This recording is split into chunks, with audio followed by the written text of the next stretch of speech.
Good morning बच्चों। तो कैसे हो आप सब? लास्ट जो अपने पॉइंट किया था एग्रीकल्चर केमिस्ट्री में वो था आयन विनिमय को प्रभावित करने वाले कारक, जिसमें अपने क्या पढ़ा, मिट्टी के कणों की आकृतियाँ, पीएच, ये सभी चीज़ें अपने इसके अंदर पढ़ी। ये क्या होते हैं, अपने आयन विनिमय को प्रभावित करते हैं। अब जो नेक्स्ट पॉइंट है, अपने कुछ ही टॉपिक रहे हैं और वो टॉपिक अपने बहुत ही अच्छे तरीके से करने हैं। क्लियर है? तो कुछ बातें हैं वो अपने इसके अंदर डिस्कस करेंगे, थियोरेटिकल पार्ट है और बहुत ही बढ़िया तरीके से अपने करेंगे। अब बात आती है धनायन विनिमय क्या होता है और धनायन विनिमय के द्वारा पौधों का पोषण किस प्रकार से हो सकता है। अब देखो, धनायन विनिमय के अंदर कोई भी पौधा क्या करता है, अपने चारों तरफ धनायनों का अधिशोषण करता है और जो आवश्यक पोषक धनायन होते हैं उनका आदान प्रदान करता है। जो पोषक धनायन है उनका आदान प्रदान करता है, जिससे पौधों को अपनी आवश्यकता के धनायन मिल जाते हैं और जो उन्हें आवश्यक नहीं होते वो उसका अधिशोषण नहीं करते। तो पहला पॉइंट है कि सबसे पहली बात आती है कि धनायनों में ऐसी क्या चीज़ है। फर्स्ट पॉइंट में ये आता है कि धनायन क्या करते हैं, विलयन में घुलकर, किसमें, विलयन में घुल जाते हैं और विलयन में घुलकर पौधों की जड़ों यानी रूट के चारों तरफ क्या हो जाते हैं, चिपक जाते हैं। और जो धनायन पौधों को आवश्यक लगते हैं वो उन्हें क्या कर लेते हैं, ग्रहण कर लेते हैं। तो फर्स्ट पॉइंट सिंपल सा है कि पौधे मृदा विलयन में से जो आवश्यक धनायन होते हैं उनका क्या करते हैं, अधिशोषण करते हैं और आवश्यक धनायनों का अधिशोषित करके उसको पोषण में काम में लेते हैं। और सेकंड पॉइंट क्या होता है कि अपने पास जो धनायन आते हैं, जो मेन अपने पास धनायन आते हैं वो कौन से होते हैं, H+, Al+3, Na+, NH4+ और Ca+2, Mg+2। ये धनायन अपने पास मुख्यतः काम में आने वाले धनायन हैं। क्लियर है? ठीक। अब देखो, बात को क्या देखना है कि अगर मिट्टी में H+, अगर मृदा में H+ धनायन की मात्रा बढ़ती है, किसकी मात्रा बढ़ती है, H+ धनायन की मात्रा बढ़ती है, तो मिट्टी की अम्लीयता क्या होती है, बढ़ती है। और अगर H+ धनायन की मात्रा कम हो जाए तो मिट्टी की अम्लीयता क्या हो जाएगी, कम हो जाएगी। इसी टाइप से क्या होता है, अगर मिट्टी में Na+ की मात्रा बढ़ जाती है, किसकी मात्रा बढ़ जाती है, Na+ की मात्रा बढ़ जाती है, तो मिट्टी की क्षारीयता भी क्या हो जाती है, क्षारीयता बढ़ जाती है। बहुत ही आसान से टॉपिक है, बस समझना है, अपने पास थ्योरेटिकल पार्ट है और समझ के इसे अपने क्या करना है, सही करना है। नेक्स्ट पॉइंट है कि धनायन विनिमय से मिट्टी का पोषण कैसे हो सकता है, पौधों का पोषण कैसे हो सकता है, ये किन किन बातों पर निर्भर करता है। धनायन विनिमय से मिट्टी का पोषण कैसे हो सकता है और किन बातों पर निर्भर करता है। पहला पॉइंट है अपने पास धनायन संतृप्ति। कौन सा है, धनायन संतृप्ति। धनायन संतृप्ति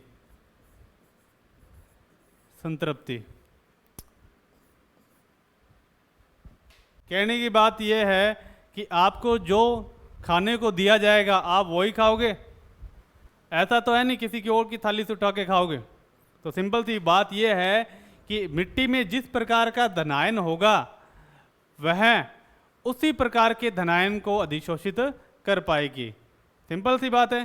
तो मृदा विलयन में जिस प्रकार का धनायन होगा, जिस प्रकार का धनायन होगा, जिस प्रकार का धनायन होगा, मृदा उसी प्रकार के धनायन का क्या करेगी? अधिशोषण करेगी, और उसी प्रकार के धनायन का क्या करेगी? विनिमय करेगी। मान लो आपके पास क्या है, मिट्टी में Ca+2 धनायन, कौन सा? Ca+2 धनायन अधिक मात्रा में है। तो फिर बताओ मिट्टी कौन से धनायन का अधिशोषण करेगी? जाहिर सी बात है, आप सभी कहोगे कि Ca+2 है तो सर Ca+2 धनायन का ही क्या करेगी? मिट्टी अधिशोषण करेगी। ठीक है। अब बात आती है संगुणित आयनों का प्रभाव। कौन सा? संगुणित आयनों का प्रभाव। दूसरी स्लाइड पे जाते हैं अपने और लिखते हैं दूसरा पॉइंट, संगुणित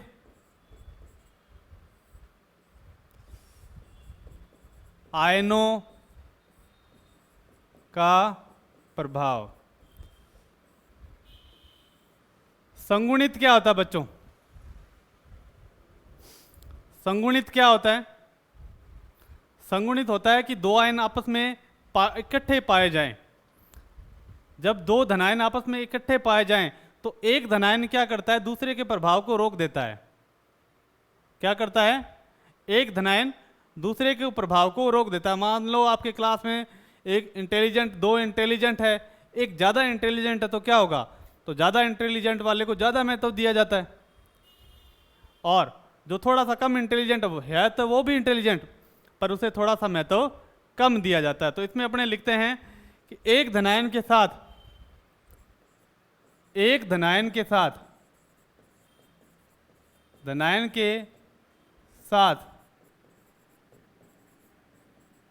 दूसरा धनायन पाया जाता है, जिससे एक धनायन के विनिमय की क्षमता कम हो जाती है। जिससे एक धनायन के विनिमय की क्षमता कम हो जाती है।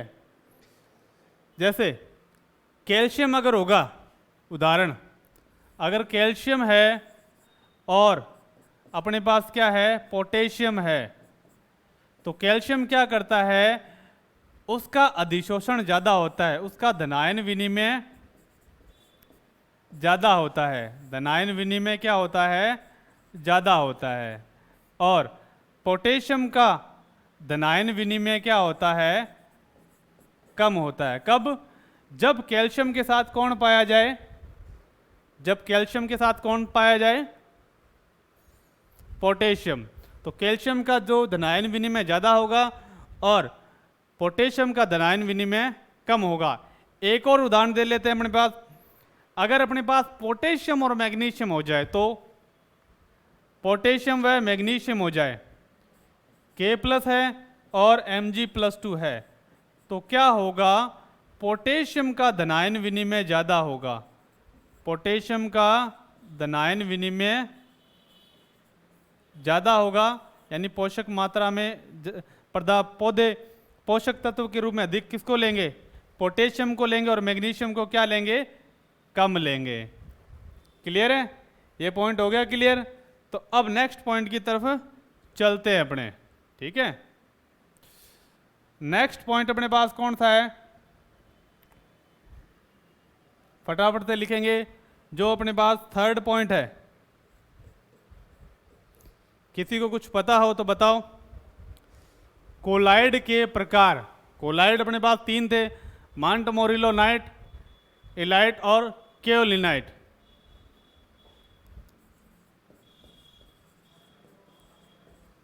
कोलाइड के प्रकार।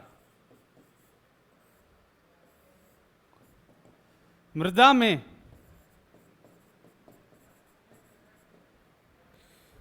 कोलाइड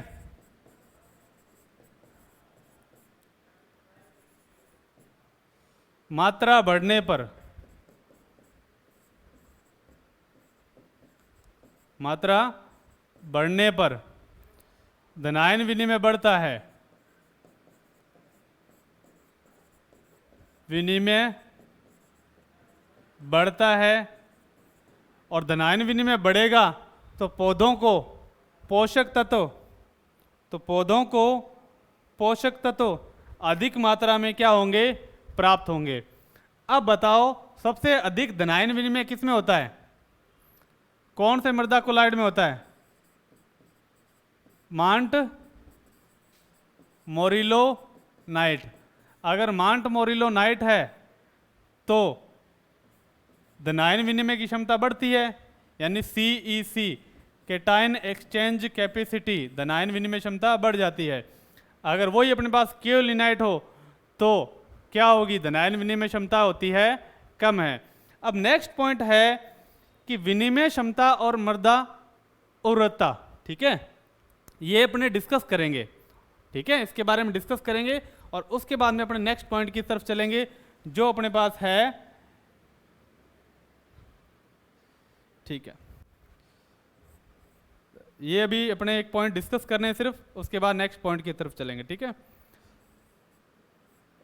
मृदा उर्वरता एवं धनायन विनिमय एवं धनायन विनिमय, क्लियर है बच्चों? तो ठीक है, अब देखो बात क्या करनी है। आपको पता है कि कोई भी अपने धनायन विनिमय की विद्युत गति की प्रक्रिया पढ़ी थी, क्रियाविधि पढ़ी थी, जिसमें हमने ये पढ़ा कि धनायन के ऊपर क्या होता है, एक द्विपरत होती है, एक ऋणावेश की, और दूसरे जो अधिशोषित धनावेश है, ठीक है। अब अधिशोषित धनावेश क्या करते हैं, जैसे इन्हें मृदा विलयन में डाला जाता है तो जो धनावेश है वो क्या होते हैं, ढीले पड़ जाते हैं और दोलन करते हैं। क्या करते हैं? दोलन करते हैं। दोलन करने से क्या होगा कि वो ढीले होकर बाहर की तरफ चलेंगे। उसके अंदर क्या मिलाएंगे, अपने कोई विद्युत अपघटय मिलाते हैं। विद्युत अपघटय मिलाने से क्या होता है कि धनायनों का आपस में क्या हो जाता है, प्रतिस्थापन हो जाता है। और उसी टाइप से क्या होता है, जो धनायन पोषक होते हैं वो तो कर लिए जाते हैं ग्रहण। क्या कर लिए जाते हैं बच्चों? ग्रहण कर लिए जाते हैं, ठीक है। और जो अपने पास उपयोग के नहीं होते वो क्या कर लेते हैं, रिफ्यूज कर लिए जाते हैं या छोड़ दिए जाते हैं, पर अधिकतर समय नहीं होता ये। अगर मिट्टी में H+ की अधिकता है, H+ की अधिकता है तो क्या होगा, मिट्टी अम्लीय होगी। अगर H+ कम है तो मिट्टी क्या होगी, क्षारीय होगी। H+ अधिक हो रहा है तो pH का मान क्या होगा, कम होगा, सिंपल है। और अगर H+ कम हो रहा है तो pH का मान क्या होगा, ज़्यादा होगा। इस तरह से क्या होता है, अपने पास मिट्टी के आधार पर अपने ये बता सकते हैं कि मिट्टी अम्लीय है या क्षारीय है। अब क्षारीय मिट्टी के लिए अपने को क्या बताना है, क्षारीय मिट्टी के लिए अपने को क्या बताना है, जो मिट्टी के क्षारीयपन को वो निर्धारित करता है Na+। याद रखना, Na+ की मात्रा बढ़ेगी, Na+ की मात्रा बढ़ेगी तो मिट्टी क्या हो जाएगी, क्षारीय। तो मिट्टी क्या हो जाएगी, क्षारीय हो जाएगी। जब Na+ की मात्रा बढ़ती है तो मिट्टी क्या हो जाती है, क्षारीय हो जाती है। क्लियर है बच्चों? मिट्टी क्षारीय होगी यानी pH का मान क्या होगा, 7 से ज़्यादा होगा, pH का मान बढ़ेगा, ठीक है। तो सिंपल सी बात है, H+ किसको बताता है, अम्लता को, और Na+ बढ़ेगा तो क्या बढ़ती है, क्षारीयता बढ़ती है। और ये किसको बताता है अपने पास, मिट्टी की क्षारीयता को बताता है। क्लियर? अब नेक्स्ट पॉइंट है अपने पास, और वो है अपने पास बहुत ही बढ़िया पॉइंट है, और इसमें से क्वेश्चन बहुत ज़्यादा पूछने के चांस है। RBSc लिख दो, इस पे बोर्ड में आने लायक क्वेश्चन है, ठीक है, इस पार्ट का। तो मृदा की प्रतिशत बेस संतृप्तता, मृदा की प्रतिशत बेस संतृप्तता, ठीक है, ठीक है, यहाँ लिख देता हूँ मैं RBSE, राजस्थान बोर्ड। ठीक है। अब क्या होता है कि अधिशोषित धनायनों के दो समूह, ठीक है, कि मृदा की अम्लता व क्षारकता पर प्रभाव होता है, आपको मैंने बताया था। ठीक है, अगर इस पर मैंने H+ रखा हुआ है, इसका मतलब ये कौन सी है, एक अम्लीय मिट्टी है। कौन सी मिट्टी है, अम्लीय मिट्टी है। और अगर इस पे Na+ की अधिकता है तो ये कौन सी मिट्टी है, क्षारीय मिट्टी है। कौन सी मिट्टी है बच्चों, क्षारीय मिट्टी है। इस मिट्टी की pH क्या होगी, ज़्यादा होगी, और इस मिट्टी की pH क्या होगी बच्चों, कम होगी। क्लियर है, ठीक है। अब इसमें एक और आयन दे रखा है, H+ या Al+3 आयन, ये दोनों ही बताते हैं। ठीक है, H+ या Al+3 आयन अगर ज़्यादा होंगी तो मिट्टी क्या होगी, अम्लीय होगी, और अगर Na+ आयन अपने पास क्या होंगे, ज़्यादा होंगे, तो मिट्टी क्या होगी, क्षारीय होगी। अब ये कहता है कि हाइड्रोजन बढ़ेंगे तो आयन H+ बढ़ेंगे, तो मिट्टी क्या होगी, अम्लीय।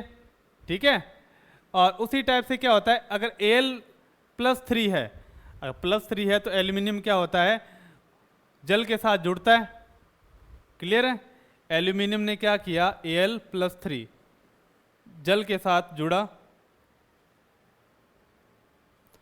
+H2O, इसे हटा देते हैं अपने, ये समझ में आ गया होगा आपको। ठीक है, +H2O, तो अपने पास क्या हुआ, AlOH+2 बन गया। क्लियर, और एक H+ निकला। अगर H+ निकला तो मिट्टी कौन सी आ रही है, अम्लीय आ रही है। ठीक है, फिर क्या किया, इसने वापस इसके अंदर अपने क्या मिला दिया, जल मिला दिया। यानी अपने पास क्या है, AlOH2+, और क्या मिलाया मैंने इसके अंदर, जल मिला दिया।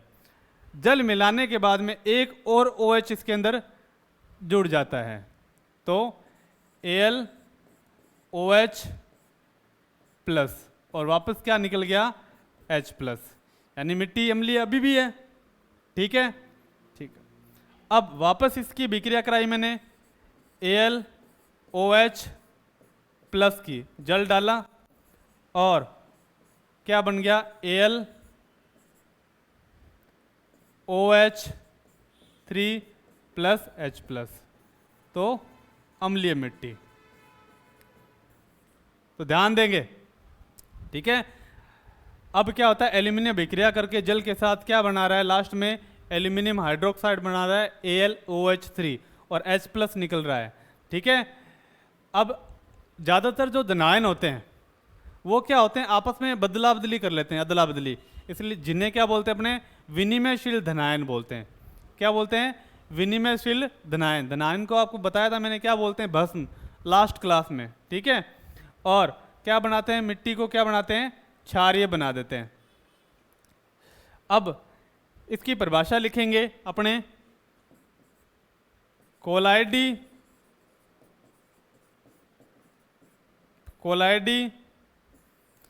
पृष्ठ पर, कोलाइडी पृष्ठ पर अधिशोषित, कोलाइडी पृष्ठ पर अधिशोषित विनिमयशील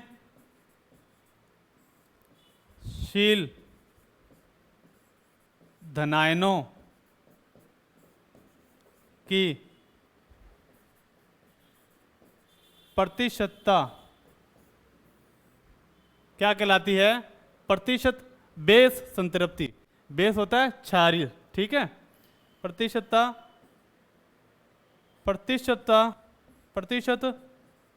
बेस संतृप्ति कहलाती है, संतृप्ति कहलाती है। तो बहुत ही सिंपल सा टॉपिक है ये, कोई ज़्यादा माथापच्ची अपने को करनी नहीं है। ठीक है, अब क्या होता है, मान लो ये क्या है, एक मिट्टी है, ये उसका ऊपर वाला पृष्ठ है, इसके ऊपर जितने धनायन अधिशोषित हो सकते हैं और वो क्या कर सकते हैं, दूसरे धनायन के द्वारा अपना विनिमय कर सकते हैं, और उसकी प्रतिशत में मात्रा क्या कहलाती है अपने पास, प्रतिशत बेस संतृप्ति। क्लियर है? क्योंकि धनायन मैंने आपको बताया था लास्ट क्लास में किससे आता है, क्षार से आता है ना, इसलिए इसे क्या बोलते हैं, भस्म बोला जाता है। क्लियर? अब इसकी परिभाषा होगी, अब देखो प्रतिशत संतृप्ति कुल विनिमयशील कैल्शियम, मैग्नीशियम, पोटेशियम, सोडियम, ठीक है। मान लो अपने पास कितने भी धनायन आए, calcium, magnesium, potassium, sodium, ammonium, hydrogen, ठीक है, इनकी प्रतिशत में मात्रा ही अपने को क्या कहलाती है, प्रतिशत बेस संतृप्ति। तो इसकी एक सिंपल सी परिभाषा लिखते हैं अपने, ठीक है, एक सिंपल सी परिभाषा लिखते हैं। तो इसमें लिखेंगे कि प्रतिशत बेस संतृप्ति किसी मृदा कोलाइड के पृष्ठ पर विनिमयशील धनायनों की प्रतिशत में मात्रा होती है। यह सबसे आसान परिभाषा होती है, ठीक है। क्लियर? ये सारी अपने एक छोटे से वर्ड में बता दी। अब देखो प्रतिशत बेस संतृप्ति क्या होती है।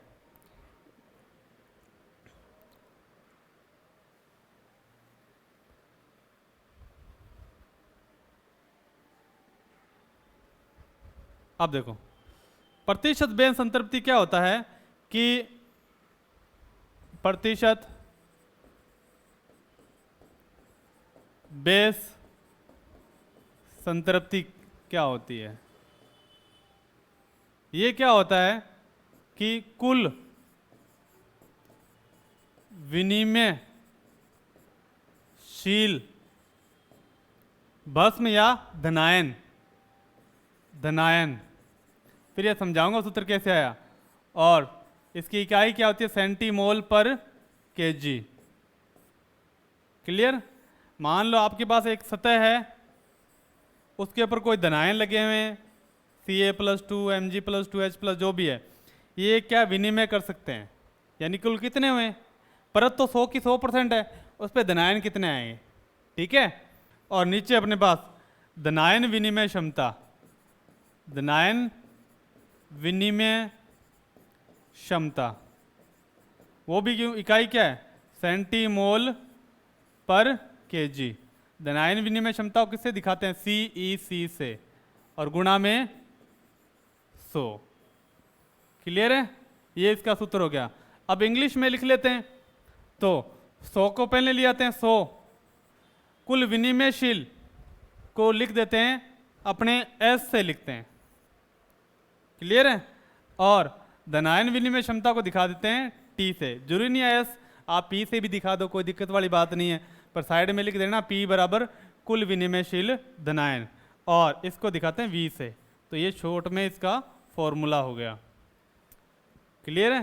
तो धनायन विनिमय क्षमता का आपसे फॉर्मूला पूछे तो आप शॉर्ट में लिख देना ये, और V बराबर क्या लिखोगे, प्रतिशत बेस संतृप्ति, और S बराबर लिखोगे कुल विनिमयशील धनायन, और T बराबर धनायन विनिमय क्षमता। तो ये सूत्र आ गया अपने पास, प्रतिशत बेस संतृप्ति। प्रतिशत बेस संतृप्ति अपने को बताती है कि मिट्टी कितनी अम्लीय है, कितनी क्षारीय है, और इसके बारे में कुछ 2-4 पॉइंट लिखे हुए हैं, वो आपको बहुत ही बढ़िया तरीके से क्या करने हैं, पढ़ने हैं। आज का आपका वर्क क्या है, आज का आपका वर्क बच्चों यही है कि आपको प्रतिशत बेस संतृप्तता पढ़नी है, और इसके आधार पर नेक्स्ट वाले पेज में कुछ 2-4 लाइन्स है उसे पढ़ना है, और उसके अंदर आपको ये बताना है कि संतृप्त मिट्टी क्या होती है, प्रतिशत बेस संतृप्तता बढ़ने से क्या होगा, प्रतिशत बेस संतृप्तता घटने से क्या होगा, इस पे मिट्टी का क्या प्रभाव पड़ेगा, मिट्टी उपजाऊ होगी या नहीं होगी, ये चीज़ आपको 2-4 लाइनें खुद पढ़नी है, जिससे आपको ये अच्छी सी प्रैक्टिस हो जाए। क्लियर है? तो कल मिलेंगे अपने नेक्स्ट चैप्टर के साथ, तब तक अपने इस टॉपिक को बहुत ही बढ़िया तरीके से कर लेंगे, ठीक है। नेक्स्ट टॉपिक करेंगे कल, तब तक के लिए थैंक यू।